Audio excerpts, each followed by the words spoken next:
Hi everyone, welcome back to the Art of Business English. It's Andrew Ambrosius here, and I hope everyone has had a great Easter break, okay? And hope you're all feeling recharged and ready to get back into work and the daily routine. I'm ready and excited about this next quarter. And basically today, what we're going to be doing is we're going to be looking at the third part of our three-part series into dependent prepositions. In the last episode, we are going to be looking at nouns with dependent preposition collocations. Okay, so as with the previous episodes, I've divided this one into three parts. Okay, and first we will look at what noun preposition collocations are. Okay, then I will give you a list of common noun plus prepositions, and finally, in the last part, I will provide you with some examples in context. Okay, so let's get started by looking at what are noun preposition collocations. So, just like with verbs plus prepositions, some nouns in English are followed by a preposition, okay? And these form collocations. Now, the reason why a preposition must follow these nouns is to show us what they relate to. So it is impossible for these nouns to appear without a preposition. And the good news, as always, is as they are collocations, the form is usually quite strong. Okay, it's quite strongly fixed. And by this, I mean that usually there's only one specific preposition that occurs after the noun. Okay, so again, once you've memorized it, good for you because you'll remember it forever. Now, we have several episodes on collocations, so if you are interested in remembering or touching back up on your knowledge of collocations, then I encourage you to listen to them, okay? Now let's take a look at an example, all right? Maybe with an example it would be a bit clearer. If we take the noun awareness, then we must apply the preposition of, okay? And in Spanish, awareness means conciencia or conocimiento. As with English, in Spanish, we would say conocimiento de. So in this case, the noun plus the collocation is quite simple and it's very similar to apply. Just as with Spanish, we need the preposition to show that there is awareness of something, okay? It's this object that comes after that helps. So it is the preposition that links awareness with the object, okay? So we need that preposition of. So in this example, awareness of uses a similarly translated preposition to Spanish. So the problem arises, as always, with non-native speakers, is that they apply the wrong preposition. So this can occur with the preposition for, okay, which in Spanish can be por or para. So some of my students use by instead of for. So in the end, the only way to apply the correct preposition is by learning and memorizing the correct one after each noun, okay? So let's then have a look. As I mentioned in previous episodes, when we're dealing with collocations with a fixed form, then all you have to do is memorize them and then you know them for life. They don't change, okay? There's no exceptions to the rule.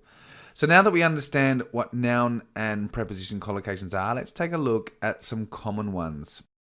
So, nouns followed by preposition collocations. What I'm going to do in this part is I've divided the noun plus preposition into sections, okay, into different parts, and this is according to the specific preposition that follows the noun. So, the first one is noun of, okay, so we're going to be using noun plus an of preposition. So, the first one is to take advantage of, which is aprovechar. The second one, on behalf of. On behalf of is in nombre de. Next one, awareness of, conciencia. And the next one is disadvantage of, which is inconveniente de. Next one, intention of, con la intención de. And the next one is to have knowledge of, tener experiencia con. Followed by take notice of, fijarse en. And another one, as a result of, this is debido a, or como consecuencia de. And finally, grasp of, Grasp of is conciencia de. So these are all noun plus of, okay? So in the next one, I'll be looking at noun plus to. Okay, so let's have a look. Access to. Acceso a. In response to. Respuesta a. With reference to. En referencia a. Solution to. Solución. Reaction to. Reacción a. So those are just a few there for noun plus to. And the next one is noun plus with. Okay, so difficulty with. This is problema con. Trouble with. Problema con. Or sorry, problema de. Well, it's the same. Problema con or problema de. Meeting with. Reunión con. Now, meeting with is often confused. I'm just going to quickly explain why. So you say, you've got meeting basically as a verb or a noun. Okay, that's the first thing. So to meet is a verb and meeting is a noun. So what happens is many students say, I am meeting with John. Okay, so I am meeting with John. This is the verb meeting, and we don't use the preposition with after the verb. We use it with the noun. So you can say, I have a meeting with John. Okay, I have a meeting with John, because then it's a noun. But if you say, I am meeting with John, that doesn't sound right, okay? You just say in English, I am meeting John, okay, with no preposition. So that's just a little difference between meeting, the noun, and meeting, the verb in gerund form, okay? So, next one, involvement with, implicación con, connection with, en relación con. Okay, let's look at the last section, which is noun and the preposition in. So, first one, all in all. All in all. All in all is in definitiva. Next one, in agreement. De acuerdo. Okay, in agreement is de acuerdo. Delay in. Delay in is retraso. In a hurry. In a hurry is tener prisa. And the next one is keep in mind. Keep in mind means tener en cuenta. In practice. En la práctica. In theory. En teoría. Rise in. Aumento en. And the last one, reduction in. Reducción de. Okay, so basically there are obviously a lot more nouns followed by preposition collocations. However, this list is a great start, okay? And many of these expressions can be used in a wide range of business areas. So basically, those are the lists. If you would like, I can quickly review them again for the pronunciation. So you'll see that as they carry a preposition with them, many of the prepositions take on a weak form, okay? So take advantage of, okay? Of is the weak form of, okay? On behalf of, half of, awareness of, disadvantage of, the intention of, to have knowledge of, take notice of, as a result of, and grasp of. So you can see that as I've got this preposition of after it, they really take on the soft or weak form of, okay, which is of, okay, awareness of. Next one, so to also takes on this to form, which is the sort of weakish form of to. And remember, to is transformed depending on what object comes after. So access to, okay.